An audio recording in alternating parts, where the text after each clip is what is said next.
Hello, I'm Mr. McBrien. This is SPH3U, an introduction to acceleration.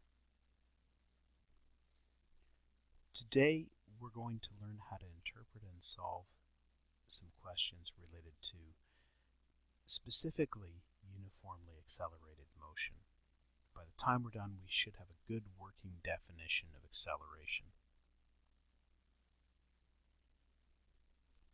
So our objectives today: define acceleration, determine average and instantaneous acceleration from a velocity time graph, and calculate velocity given the time and acceleration, and also be able to do calculations based on the same equation given the other variables. So before we begin, it's worthwhile to actually spend a bit of time thinking about what acceleration is. I'd encourage you to pause this movie and, if you want to, have a look at the video. But in any case, give yourself a few seconds to think about what acceleration is in terms of words, in terms of definitions, and think about what that implies to the units involved. So please actually sit down with a piece of paper and see if you can work out what the units of acceleration should be. Okay, when you're done that, please come back. All right, so the official definition of acceleration: the change in velocity of an object per interval time, or as shown here, acceleration equals delta v over delta t. Now, we will particularly be focused on this course on the idea of uniformly accelerated motion. Most changing acceleration problems are beyond the scope of the mathematics we have at this stage in grade 11. You'll need calculus to deal with more complicated problems of acceleration that changes as a function of time. So we'll focus on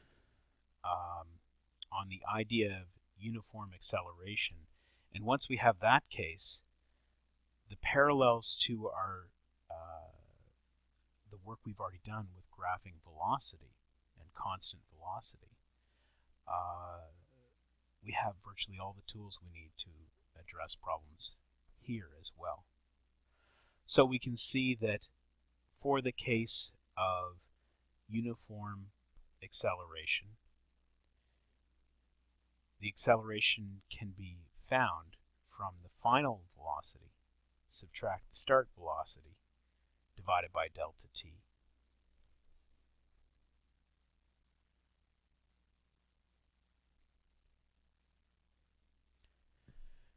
And it's a trivial exercise to say that since velocity is in meters per second and time is in seconds, acceleration will have units of meters per second or meters per second squared. And many students will get caught up on these units, but it's really not that difficult to visualize, as long as you remember that second squared, really it's just meters per second. So meters per second squared, let's make sure that's clear. Meters per second squared is the same thing as meters per second. And always remember that acceleration is a vector. It has a direction associated with it. So let's jump straight into an example. Jake increases his velocity from 13 meters per second east to 25 meters per second east in 5 seconds. Let's find his acceleration. So as these problems get more and more complicated, it makes more and more sense to write down our givens and our unknowns and work from that point. So we know his starting velocity, 13 meters per second east. We know his final velocity, 25 meters per second east. We know delta t, 5 seconds, and we can find its acceleration very easily by simply applying our acceleration equals delta V over delta T equals 12 meters per second over 5 seconds, or 2.4 meters per second squared.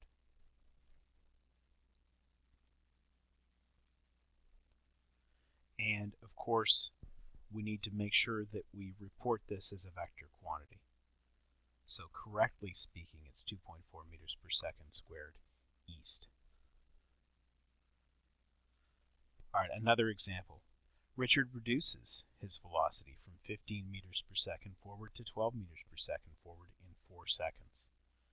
What is acceleration? So the exact same process as the previous problem. We have V1 this time is higher than V2. Delta T is 4 seconds. We apply the same equation, and the only difference here is because his acceleration is backward, we report a negative number.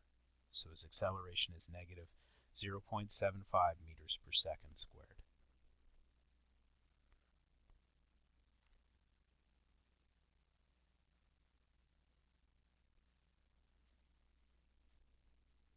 Or we can convert his acceleration from negative terms to backward, of course.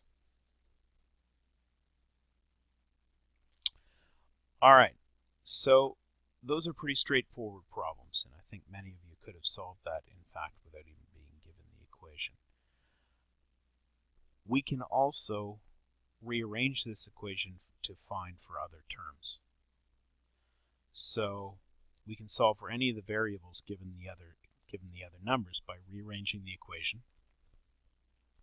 So in this case, we're going to solve for our final velocity given our starting velocity, our delta t. Our final velocity given our starting velocity, our delta t, and our acceleration. And it's a trivial matter to rearrange that equation, of course. So, a problem having rearranged it. A ball is traveling upwards at 12 meters per second and being accelerated downward at 9.8 meters per second squared. What's its velocity after 2 seconds? So we write out our givens again. Our starting velocity is 12 meters per second. Our acceleration is negative 9.8 meters per second squared. Our time is 2 seconds.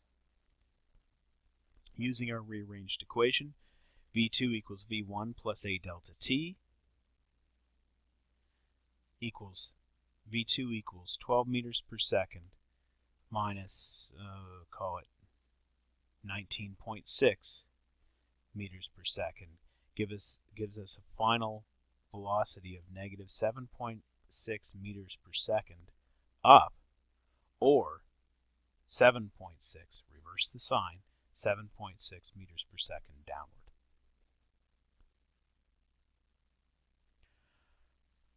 So this should give you the tools you need to go through first the graphing acceleration handout, and then move to the textbook and do a series of problems on acceleration. Tomorrow we're going to return to some more hands-on work and start to look at acceleration in lab form. Feel free to have a look at the lab before class tomorrow. Thank you.